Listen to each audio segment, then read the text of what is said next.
It's funny how betrayal never comes from strangers. It comes from the people who know your favorite song, your worst fear, the people who sat at your dinner table and called you family. And in my case, it came from my best friend. His name was Ethan Brooks. We met when we were 12 years old, two awkward kids sitting alone during lunch at Roosevelt Middle School in Chicago. I still remember the first thing he ever said to me. "You look like you hate everyone here." I laughed and answered, "I do." From that moment on, we were inseparable. We survived high school together. College applications, breakups, dead-end jobs, every terrible decision two young men could possibly make. Ethan was the kind of guy people naturally trusted. Charming, confident, funny without trying too hard. He could walk into a room full of strangers and leave with 10 new friends. And me?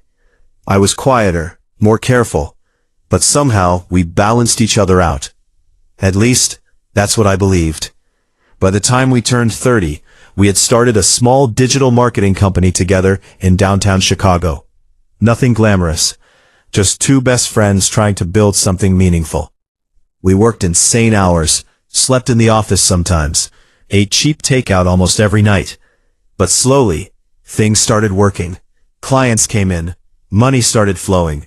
For the first time in our lives, it felt like we had actually made it. And then she walked into our office. Her name was Claire. Blonde hair, sharp blue eyes, calm voice, the kind of woman who looked composed even during chaos. Smarter than both of us. Within 3 months, she became the backbone of our company.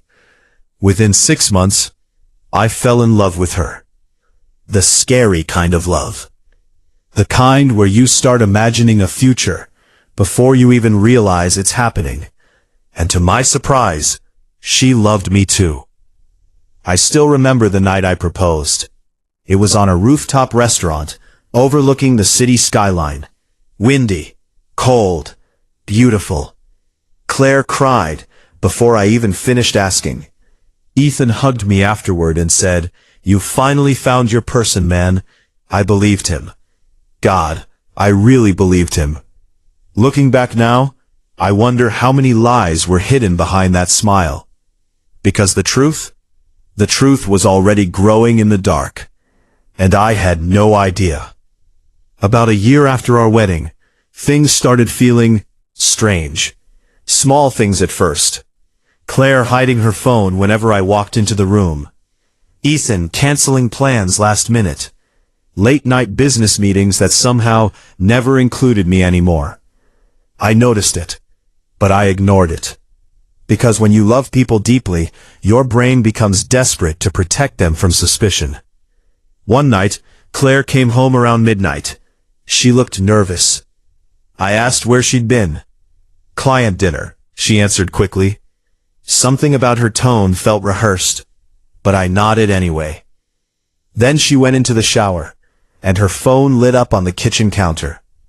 I wasn't trying to snoop. I swear I wasn't. But then I saw the message preview. From Ethan. "He can never find out." My chest went cold. I remember staring at those words for what felt like an eternity. Your mind does something strange in moments like that. It searches desperately for another explanation. Maybe it was about business. Maybe I misunderstood. Maybe. Then another message appeared. "I hate lying to him." And just like that, my entire world shattered. I confronted Claire immediately. No screaming, no dramatic movie scene, just silence. Heavy, horrifying silence. She sat at the kitchen table while I asked one simple question. "How long?" She started crying instantly. That told me everything before she even answered. 8 months. 8 months. 8 months of lies. 8 months of sleeping beside me while loving someone else. And the worst part? It wasn't just someone else. It was Ethan. My best friend. My brother. The man I trusted more than anyone on earth. I felt physically sick. Claire kept saying things like, "It just happened. We never meant to hurt you. It became complicated. Complicated. That word almost made me laugh. No, it wasn't complicated. You betrayed me every single day and expected me to stay blind. That's what it was. I left the apartment that night. I drove around Chicago until sunrise, with tears burning in my eyes. And somewhere around 4 in the morning, the sadness turned into something else. Something colder. I realized something important. They thought I would forgive them. They thought I was weak. Predictable. Safe. And in that moment, I decided they were wrong. Now before you judge me for what happened next, understand this. I gave them opportunities to tell me the truth. So many opportunities, but they chose deception every single time. And betrayal changes people. It changes the way you think, the way you breathe, the way your heart works. For weeks, I pretended I knew nothing. I smiled at Ethan during meetings. I kissed Claire goodbye in the mornings. And secretly, I prepared.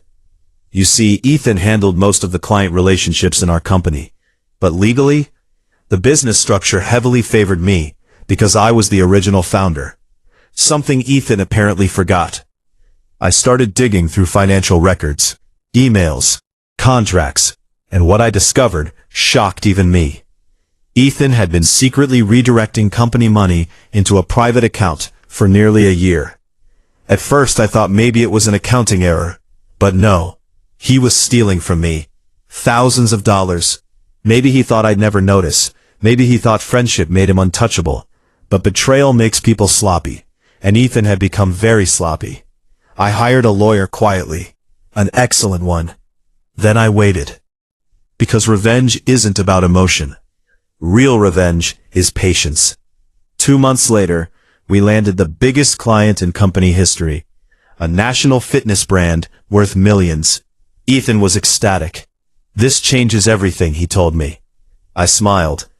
Oh, it definitely will. The contract signing meeting happened on a Friday morning.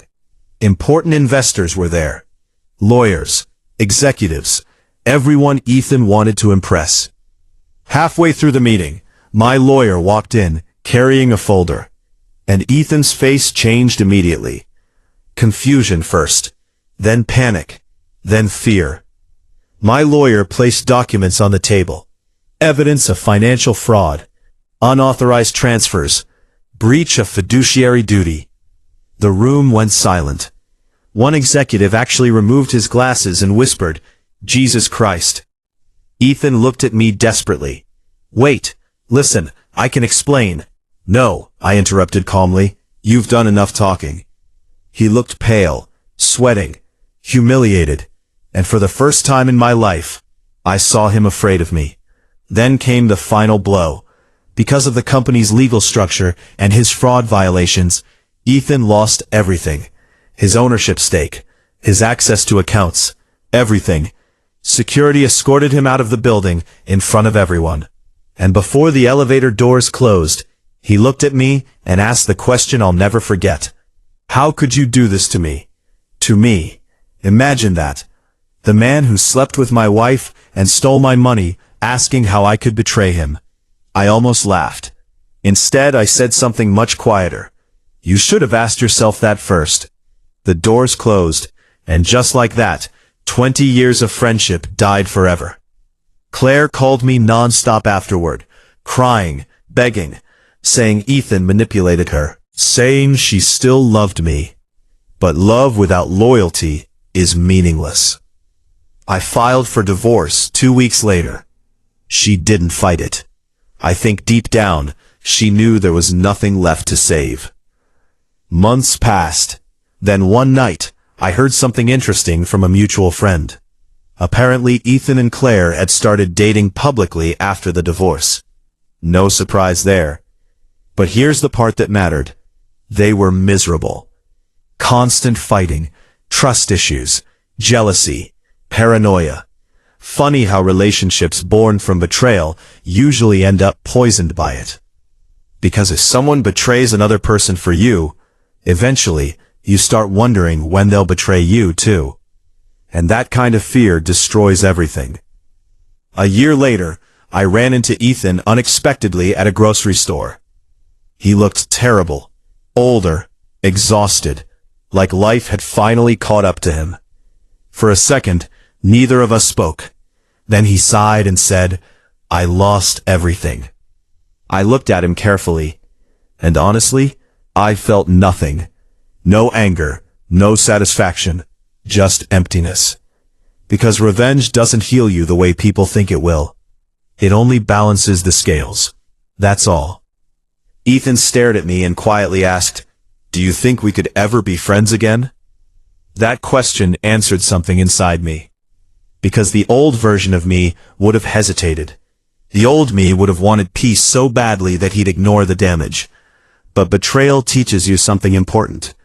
Not everyone deserves access to your life twice.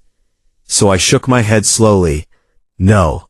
And for the first time, I walked away without looking back. People think the hardest part of betrayal is the pain. It's not.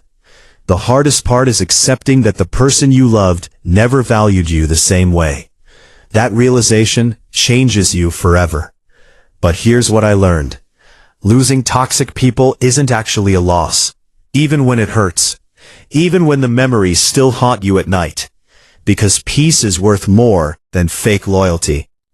And sometimes the most powerful revenge isn't destruction. It's becoming someone stronger after they tried to break you. So if someone betrays you, remember this. Forgiveness is your choice, but access to your life, that's a privilege. And once some people lose it, they should never get it back.